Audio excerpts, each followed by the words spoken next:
You're listening to the Business Mike podcast. Amazing interviews with entrepreneurs and industry thought leaders. Hello and welcome to another episode of the Business Mike podcast. And joining me today is Adwoa from Ghana.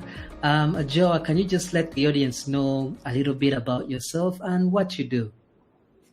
Thank you so much, Daudi. As you said, my name is Adwoa Asare Asamoah, and I'm from Ghana, West Africa. I am a CX management consultant and the lead consultant for CX Hatchery and Associates.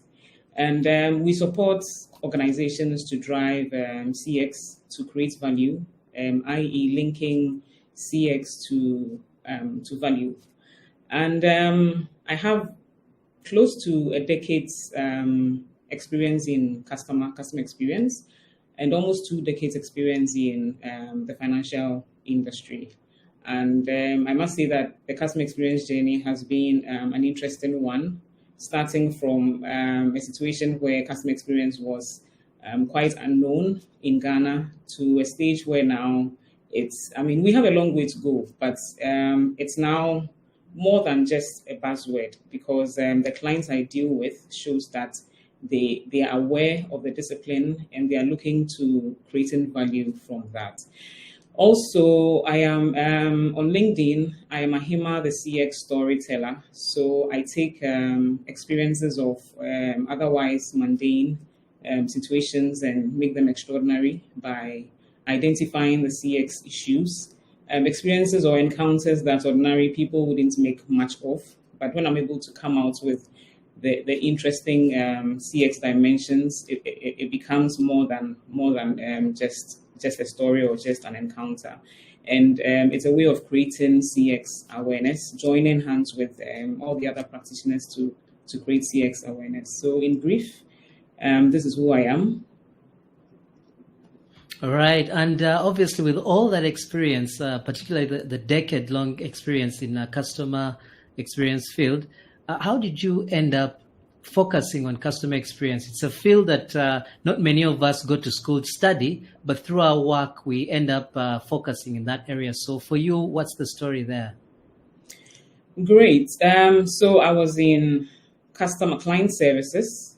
I was a client service officer and then became the head of client service in the financial institution that I was back then. And I realized that I was doing more of firefighting than actually proactively driving customers' interest.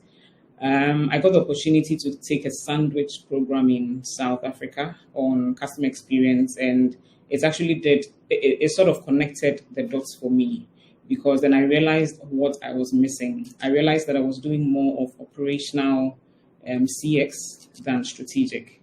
So coming back, I lobbied senior management to get me to create a CX department, and the rest is history. So I think that naturally I've leaned towards dealing with customers as well, because when I look at my qualifications, it's all about social sciences, and I have a BA in psychology. I went on to do my master's in marketing and then corporate communication and public affairs. So I find myself dealing with people. So I think that it's natural that I sort of evolved into becoming a CX practitioner. All right. I'm particularly fond of some of the stories that you write, the ones you spoke about. But for purposes of those who haven't read any of them, can you just share just one with us of those areas where CX seems to be a mundane thing and all of a sudden it stands out? Okay, I think I would share one that I visited, a Chinese restaurant, and for me, they ticked all the boxes. Customer experience is about the whole impression or the perception a customer has about an organization, and being able to excite the senses of your patrons or your customers is very important.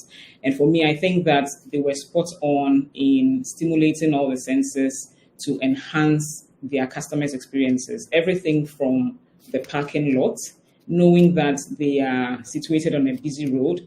They have security men who are quite customer conscious. They've been really trained, and they know how to help customers to park, because moving from a busy road onto parking can be challenging, or even moving from where you have parked into the busy road can really be challenging. But they had all these addressed. Moving into the restaurants, the waitresses, the waiters, the food, everything was great. And the cutlery, all the elements that makes eating in a very good restaurant a great experience was there. And for me, I feel that that institution had the customer at the center. They really understood what it meant to create a great customer experience for their customers. They understand what success means for their customers. They know why their customers are coming there. And I also believe that when it comes to teamwork, they're really doing the right thing. Employee experience is being managed very well in that institution. So the processes that the employees go through to the outputs of what the customers enjoy, everything was on point.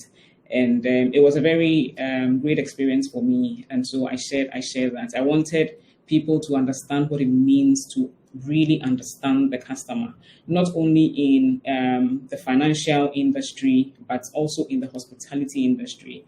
In fact, it's so important in the hospitality industry because the word hospitality itself is about inciting or stimulating your customer senses such that they would always come back for more. So yes, that's one story that I really enjoyed sharing.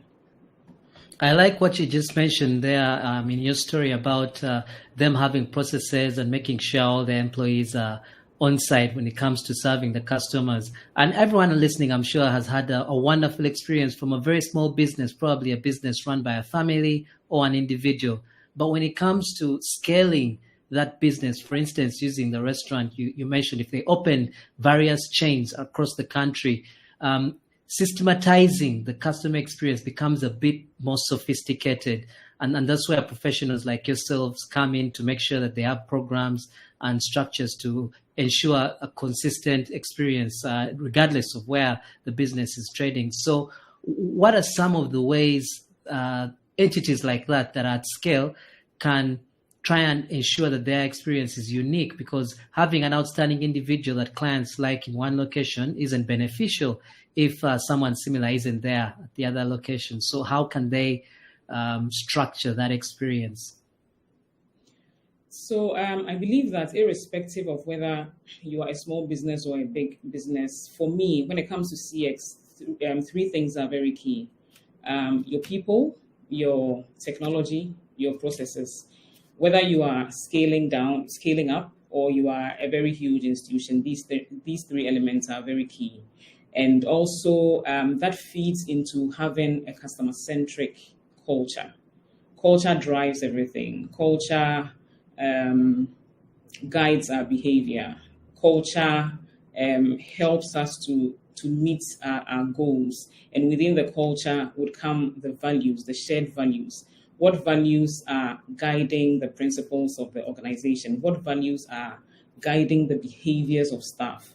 So when it comes to people, I'll take it from diversity, I'll take it from inclusion and equity. How we manage people to ensure that we are all going or leaning towards the same goal. So in an organization, you have diverse people. Differences being different is good, because then you have different perspectives, you have different experiences, you have different talent, which comes together to enhance the performance of the organization. So it's very important that organizations embrace diversity in their people. And when you talk about diversity, then comes equity. Knowing that we are different would mean that we have different needs. So how would that organization put things in such a way or organize itself to ensure that whatever differences that exist with its people within the organization is being met? There's equal opportunity, there's fairness, basically, and then inclusion. Not making your people feel that they are just a cog in the wheel, but then they are very important in the value chain of providing or creating value, making them feel that they matter is very important. And then comes your processes. How are your processes impacting on your people, on the staff? Even though we are looking at enhancing your customers' experiences, if your people do not have great experiences, if your employees do not have great experiences, it goes to negatively impact the experiences that you are looking to creating for your customers.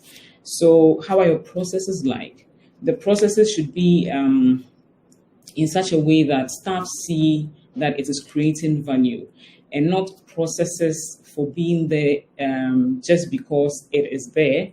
But then how often are they being reviewed? Are they being complied with just because they are there, or they are actually creating value? There are some processes that staff would have to go through leaps and bounds or cross so many hurdles to be able to, achieve the intended. So it's very important that our processes are looked at, and the pains of our staff are also looked at.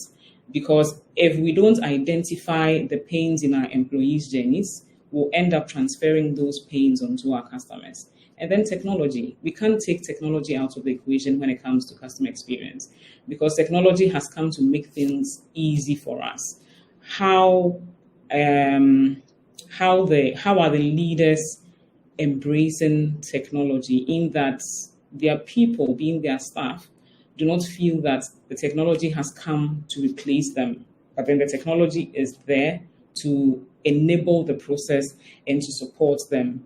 In so doing, it's very important that whatever technology that is being introduced, leaders find a way of, not find a way, it's a must. Leaders must train staff to ensure that they really understand the efficiency that the technology is bringing to the company, the value that the technology is bringing to the company. And I believe that if these three things are working apart, with the customer at the center of it, whether you are a small company, whether you're a big company, you will create value. Yeah, I couldn't have said it better myself. And you're absolutely right with regards to those three components coming together.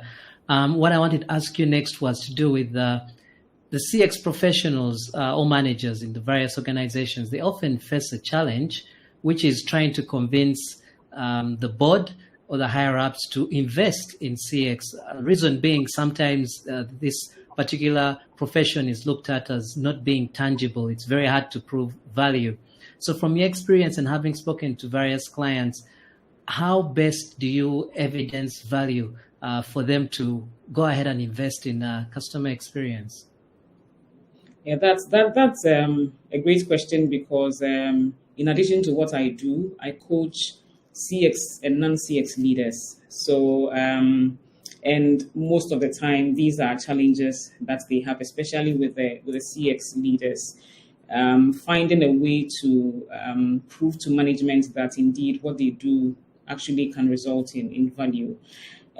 Mostly, you would find that they haven't identified where they sit in relation to their CX maturities.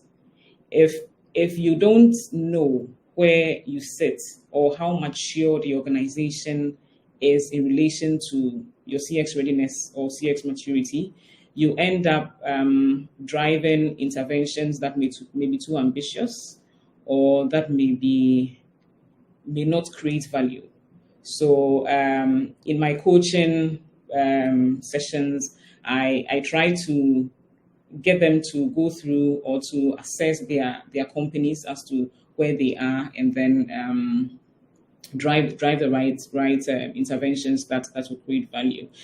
Again, I think that because we don't have CX represented at the exco level, CX practitioners find it difficult to really push the CX agenda. Typically, you would find the head of CX reporting through two levels.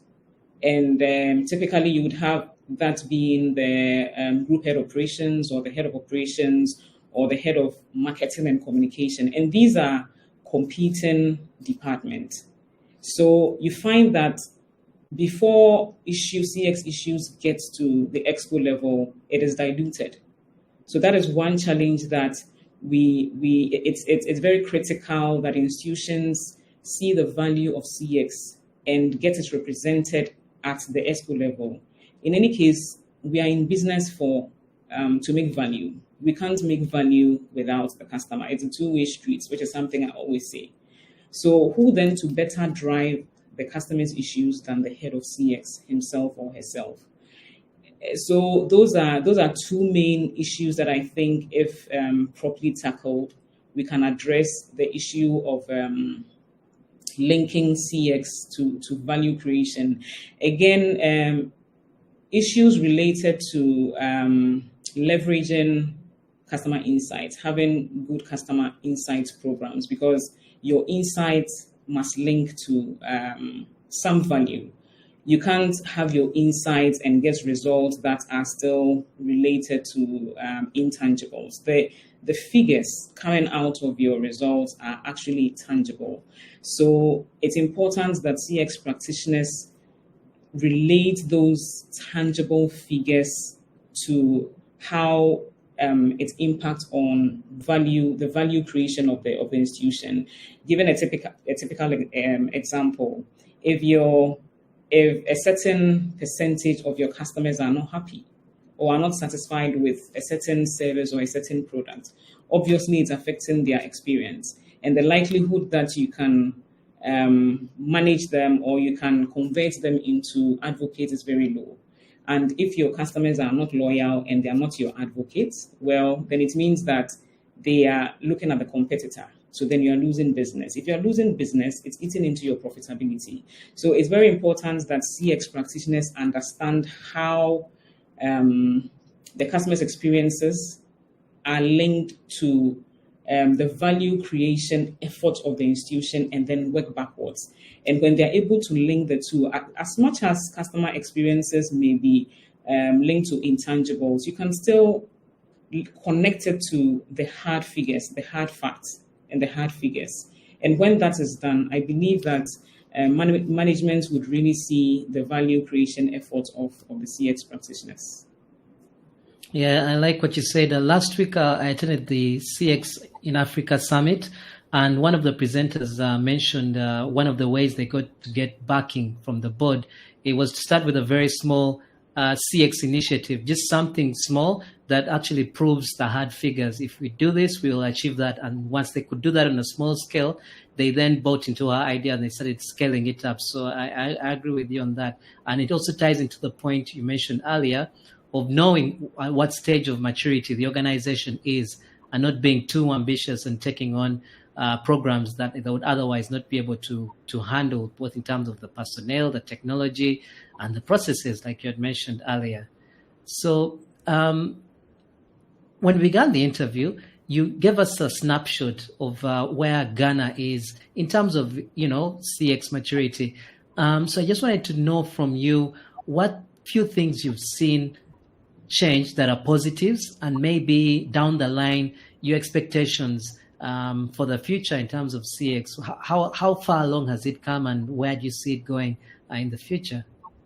Okay, so not too far back. I would say like 3-4 years back, CX wasn't that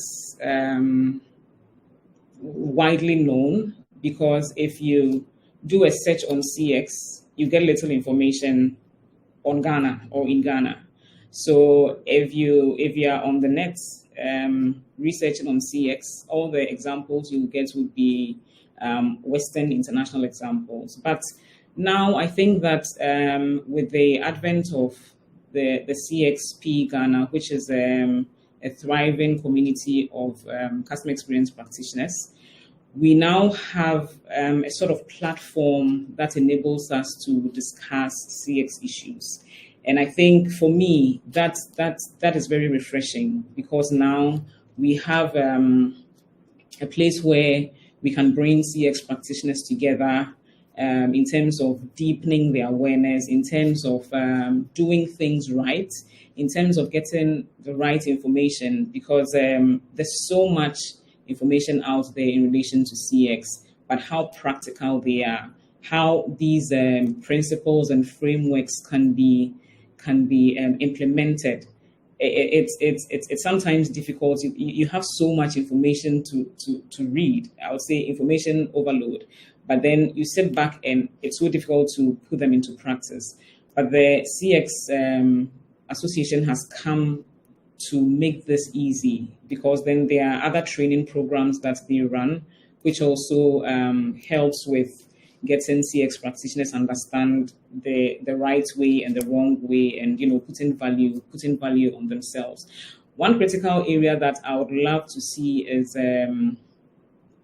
regulation, enforceable regulation. We have this challenge where because there's no regulation when it comes to customer challenges or customer complaints or customer experience challenges, we don't have any regulation in that area. If there is, then it is not very active. So I'm actually looking to CXP Ghana lobbying regulation in that area, because if we have an active regulator in terms of customer interest or protecting customers' interest, it will help to quicken the change, or it will help to quicken and get CX endemic within Ghana, and it would help with institutions. It would help with trade. I mean, CX is bigger than what we currently, or how we are currently practicing it here.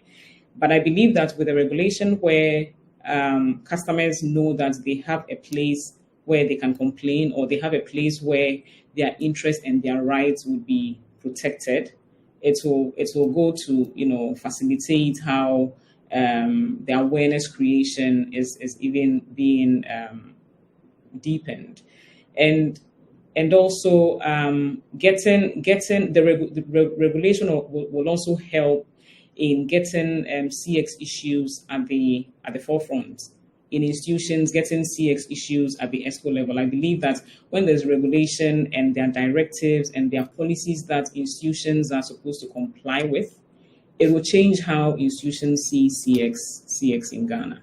So that is what I'm expecting to see.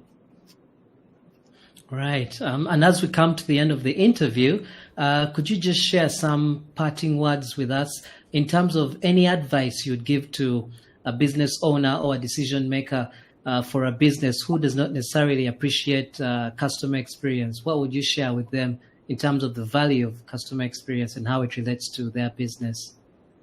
Great. So customer experience is key, and customer experience really creates value. Things are changing, times are changing, customer needs are changing. Now with shared knowledge as a result of social media, customers are getting to see what competitors are doing. They are getting to understand what their rights are as customers. And again, to repeat what I said earlier, you are in business to make money, and you're in business to make money through your customer. So why don't you give your customer the great experience or the best of experiences such that your customer will stay? And customer experience is not about the fluffy things. Customer experience is not an intangible as now things have changed. So people are getting to know that indeed customer experience brings in the numbers. So it's very important that institutions, organizations, business owners really look at customer experience as an avenue to positively impact on their bottom line, and not see it as also one key thing, not seeing it just as a frontline role, but seeing it as a strategic tool, because customer experience comes to bring synergy to all the functional areas within an institution. They shouldn't treat customer experience as an operational tool where it's sitting at the front, but they should look at it from the strategic point of view, where you can relate the facts to the figures, and where those figures will impact the bottom line. And I'm sure when they invest in CX, they'll see the fortunes of their institution turn around for the positive. Right. And before we let you go, can you just let people know how they can connect with you on the internet, how they can learn more about your consultancy and where they can find you? Thank you, Daudi. So I'm on LinkedIn as Adwoa Asare Asamoah, and you'll find my stories on LinkedIn as well under the same name. And the name of my consultancy is CX Hatchery. CX as in C for curtain, X for xylophone. CX Hatchery. We have a website, www.cxhatchery.com, and then you can also send me an email through info@cxhatchery.com. Right. Well, that brings us to the end of the interview. I can't thank you enough, Adwoa, for sharing all that knowledge with us. I'm sure someone listening out there and watching has benefited from it. Thank you so much, and we wish to have happy customers coming your way.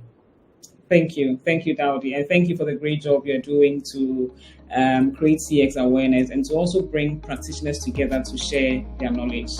Well done, and all the best in your other interviews.